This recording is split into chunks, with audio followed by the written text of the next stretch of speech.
Bien, bueno, venimos hablando de presupuesto, de reforma, de post-elecciones y este fin de año que se avecina. Vamos a hablar un poco de todo esto con el diputado nacional Leandro Santoro. Santoro, ¿cómo le va? Muy buen día, gracias por atendernos. Sergio Farela, Elizabeth Pejer y Julia Garrizo, ¿cómo anda? ¿Qué tal? Buen día, saludos a todos. Buen domingo. Buen día. Bueno, muchas gracias.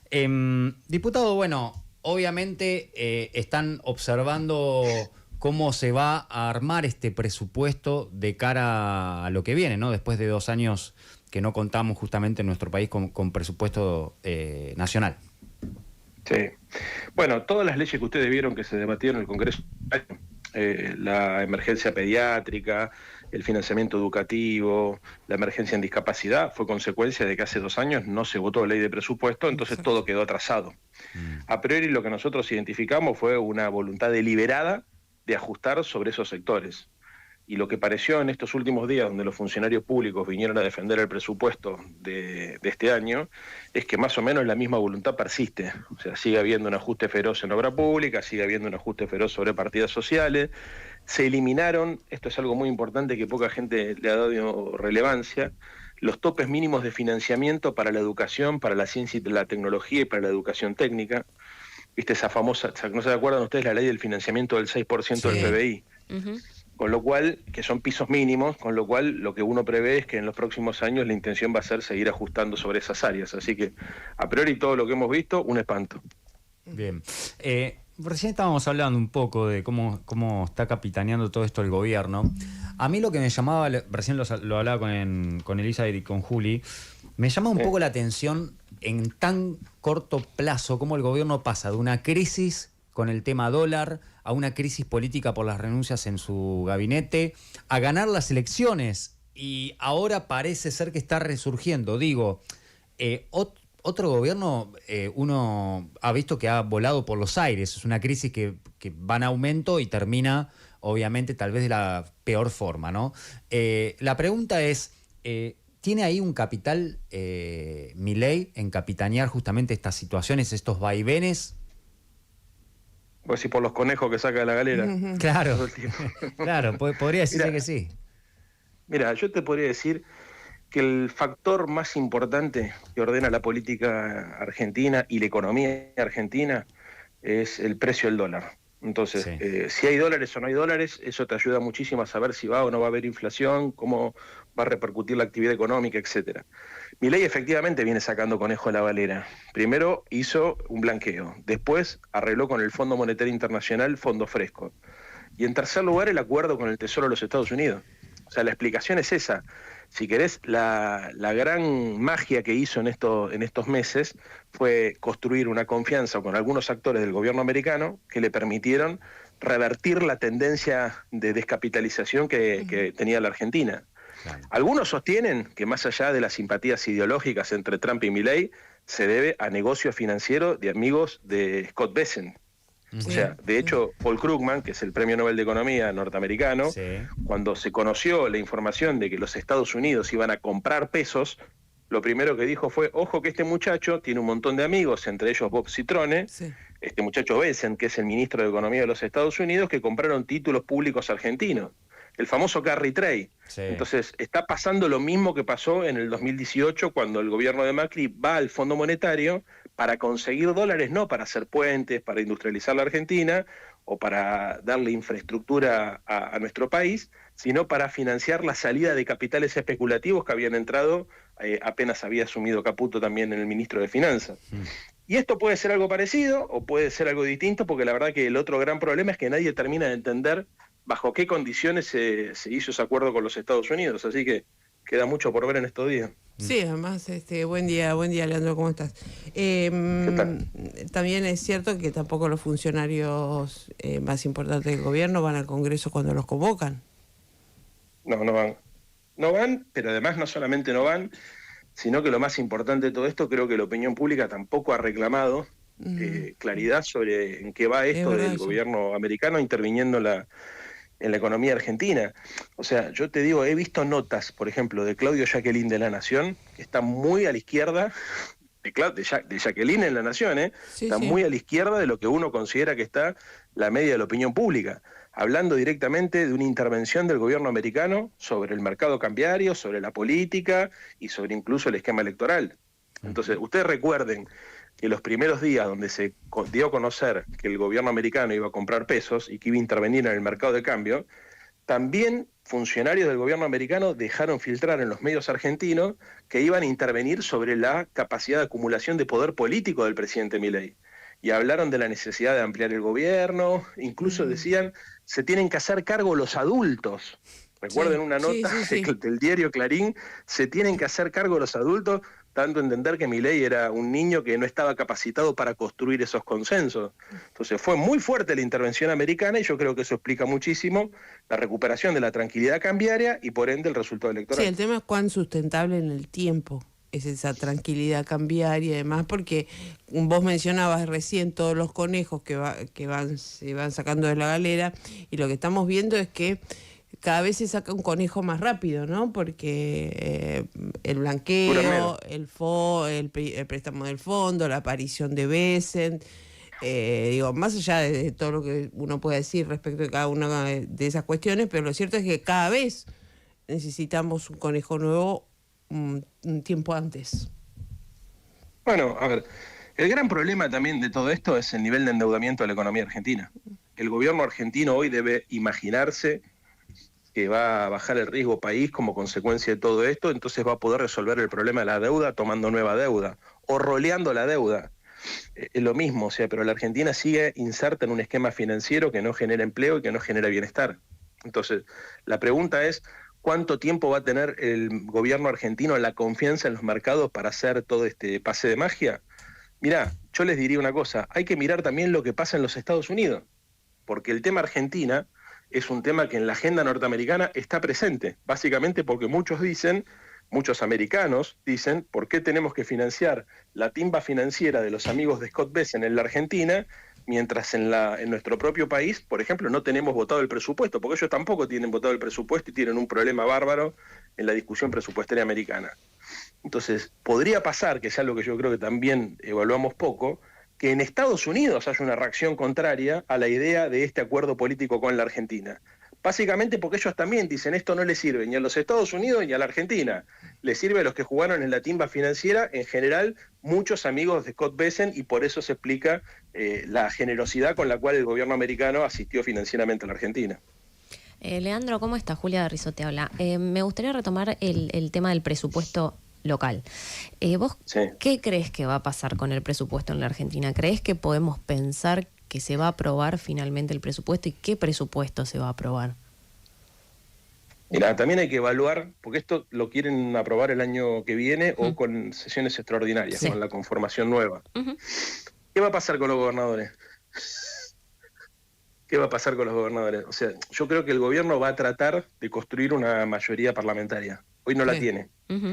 Va a tratar de construir una mayoría parlamentaria. De hecho, si vos lees los diarios de hoy, vas a ver que ya el ministro Santilli empezó a tener reuniones con la gente de Chubut, con Jalil. Bueno, o sea, yo creo que va en camino a construir un nuevo polo de poder. Provincias Unidas, lo que fue Provincias Unidas. Hay que ver, hay que ver cómo juegan. Si Santilli, que tiene muchas herramientas para poder hacer eso, consigue cerrar un acuerdo político, y es muy probable que no solamente saquen el presupuesto, sino que saquen todo. La reforma laboral o la precarización laboral, la reforma impositiva, etcétera, etcétera. Porque hoy el gobierno está empoderado y porque también hay un sector de la política que jugó al medio, que perdió mucho y que siente que la única manera de reconvertirse es recapitulando y volviendo al inicio, o sea, acercándose al gobierno para darle gobernabilidad. Si eso se da y se materializa en los próximos días, bueno, estamos frente a un nuevo escenario. Un escenario político similar al pre-aprobación de la ley base, si querés, en 2024. Para los intereses que nosotros defendemos, incluso peor. Por la reforma laboral. ¿Por qué peor? Y porque me parece que después de lo que fue la elección, a ver, todo este proceso, como ustedes dicen, generó mucha incertidumbre en la política también. Había gente que jugó a especular, que jugaba al medio, que decía, ¿qué quiere la sociedad? ¿Se banca el tanto dolor? ¿No se banca tanto dolor? A ver, la traducción en la política es, la sociedad se banca mucho dolor. El umbral de tolerancia del dolor es enorme. Entonces hay muchos dirigentes políticos que especulan, que se van a terminar alineando con el gobierno, creo yo, por lo menos en esta primera etapa, de una manera más disciplinada de lo que lo hicieron incluso cuando trajeron la ley bases al Congreso. ¿Y qué pasa con Unión por la Patria? Eso iba a preguntar. ¿Puede haber fugas también que terminen acompañando al gobierno, a los proyectos del gobierno? En algunos sectores hay preocupación por esto. Lo que pasa es que Unión por la Patria... A ver, ¿qué es Unión por la Patria? Es la fuerza política del conurbano o de la provincia de Buenos Aires y de la capital federal, es una fuerza federal. El peronismo como fuerza política tiene muchas expresiones en distintas provincias, a veces se presentan como partidos provinciales, a veces como frentes locales, a veces como Fuerza Patria y a veces como PJ, o sea, es muy distinto esto. Yo interpreto que en los próximos meses vamos a vivir una diáspora de la oposición, pero en general, o sea, como te digo, mira, hay gobernadores que juegan al medio, que van a jugar con el gobierno, me da la sensación que algunos partidos políticos provinciales o incluso partidos nacionales, como el caso del radicalismo, también van a sufrir una diáspora, una fractura. Hay una licuación, eso es evidente. Y casi te diría, esta es natural, es como un poco la física de la política te permite anticipar esto, ¿no? Cuando hay uno que gana, que concentra poder, el otro platillo de la balanza, bueno, pierde peso y obviamente se vive una situación de diáspora, de fragmentación. Sí. Hasta que después nuevamente los conflictos vuelven a aparecer, porque la verdad es que este veranito que tiene el gobierno podrá durar 2 o 3 meses, en marzo, en abril, va a volver a haber tensiones sociales, conflictividad social, y ahí nuevamente se van a reacomodar seguramente las cargas y veremos de qué manera se encara el 2027. Sí. Pero bueno, ahora también hay un 60% de la gente que no lo votó a la Libertad Avanza. ¿No ves también ciertas dificultades de articulación de una oferta más, si se quiere, más actualizada de parte del espacio que vos integrás, llámese Unión por la Patria, no sé, en algunas provincias se llama Frente para la Victoria todavía, ¿no? Pero no hace falta un recambio, otra cosa ahí, o no parece autocrítica tampoco en ningún sentido después de lo que fue el gobierno de Alberto Fernández, ¿no? No, yo al revés, yo veo demasiada autocrítica. Sí. Yo lo veo. ¿De quién? ¿De qué eso? Sí. No, lo veo demasiado enroscado en el pasado, no, es al revés. Perdóname, ¿no? O sea, mi lectura de eso yo la veo completamente distinto. La gente que pasándose facturas, no, acá lo que hay que tener es una mirada de futuro. Y no, bueno, pero pasarse facturas, perdón, Leandro, perdón que te interrumpa, pasarse facturas en la interna no es una autocrítica. Yo la vi a Cristina, a la expresidenta bailando en el balcón la noche del 26 de octubre, que había perdido la elección. Eso no es autocrítica. A ver, pero pero yo no estoy diciendo que eso sea la autocrítica. Lo que estoy diciendo es que en general, creo yo, en toda la oposición, después de lo que fue la derrota del 23, no se encontró, si se quiere, para mí, la cuerda con la cual hay que conectar con la sociedad. Y yo creo que la cuerda con la cual hay que conectar la sociedad es identificar los dolores, problematizarlo y mirar hacia adelante. O sea, porque si vos entrás en un proceso, puede ser de esta forma que decís vos, o de otra forma más civilizada y más racional, da igual. Pero después de 2 años de gobierno, de un proyecto político que le quitó derechos a la gente, que empobreció y que además consiguió consenso social, que es una, a ver, si querés, mucha gente queda sorprendida porque dice, ¿cómo puede ser que haya tanto ajuste y que incluso las víctimas del ajuste terminen acompañando directa o indirectamente a esto? Bueno, eso habla de algo que está pasando en la sociedad, pero no solamente en la Argentina. Ojo con esto, porque el proceso de polarización política y radicalización de la derecha, que transforma la forma de ver la vida cotidiana, las relaciones interpersonales y obviamente la relación entre la sociedad y el Estado, se está dando en toda la región. A ver, lo que está pasando acá no está pasando solamente acá, no es que si acá es culpa, esto que estamos viendo, la fragmentación, es culpa del peronismo. El radicalismo está absolutamente fragmentado, el PRO desapareció, que era una fuerza política sumamente importante en los últimos 15 años en nuestro país, y si vos mirás a lo que pasa en Bolivia, lo que pasa en Brasil, lo que está pasando en Chile, lo que pasa en el resto de los países de la región, se parece. Entonces, lo que digo es, hay un individualismo que reformatea un marco sobre el cual entendemos los problemas sociales, donde hay una lógica individualista, donde el Estado pierde protagonismo y donde las ideas del libre mercado y de un mercado autorregulado empiezan a hacerse carne en un sector de la población que reconfiguran todo. Entonces se reconfigura no solamente a nivel local, sino se reconfigura en toda la región. Dijo en esta radio, y lo pregunto a propósito de lo que estás diciendo, Máximo Kirchner, cuando le preguntaban por Kicillof, dijo: yo fui y lo voté, no sé qué más quieren que haga. ¿Tiene que ver un poco con todo esto, que no hay un acuerdo y que hay muchos individualismos? A ver, en general, lo que yo estoy viendo, porque no es un proceso, no es un acontecimiento particular, es un proceso general. Porque fíjate, decime un espacio político donde no se vivan tensiones parecidas. Sí, lo que pasa que, Leandro, ustedes son el espacio por ahí que tiene, es claramente identificado como la oposición, es además más importante. Además con la expectativa que había con Kicillof. Claro, Kicillof ganó la elección del 7, ya empezaba a hablarse de una recuperación electoral muy importante. Por ahí sí, es verdad, en otro contexto aparecen fenómenos totalmente nuevos y en eso comparto absolutamente con vos, pero me parece que después es como que fue un momento y no aparece nada desde el sector que hoy es la principal fuerza opositora, como una construcción, incluso atendiendo a esas cosas nuevas que le pasan a la sociedad. De alguna manera. Lo que pasa es que si yo le respondiera la pregunta a ustedes tal cual me la hicieron, estaría cayendo en lo que yo mismo estoy criticando. ¿Entendés? Ustedes hacen bien en preguntarme lo que me preguntan. Yo, desde los valores que defiendo y desde la línea argumental que tengo, sería incoherente si se las respondiera tal cual ustedes me lo están preguntando. ¿Se entiende? Muchas veces pasa esto. O sea, yo creo que la oposición lo que tiene que hacer es juntar, sintetizar, articular, deponer vanidades, deponer egoísmo. Creo que lo tiene que hacer la política en general. A ver, que de alguna manera, incluso esta es lo que es el propio gobierno se dio cuenta que tenía que hacer, y con la designación de Santilli parece, por lo menos hasta ahora, que empezó a hacer. Porque fíjate que exactamente lo mismo se veía del otro lado. O sea, nosotros hasta hace 15 minutos estábamos discutiendo si se peleaban Karina Milei con Santiago Caputo, se hacían operaciones cruzadas, uno hablaba mal del otro en los off.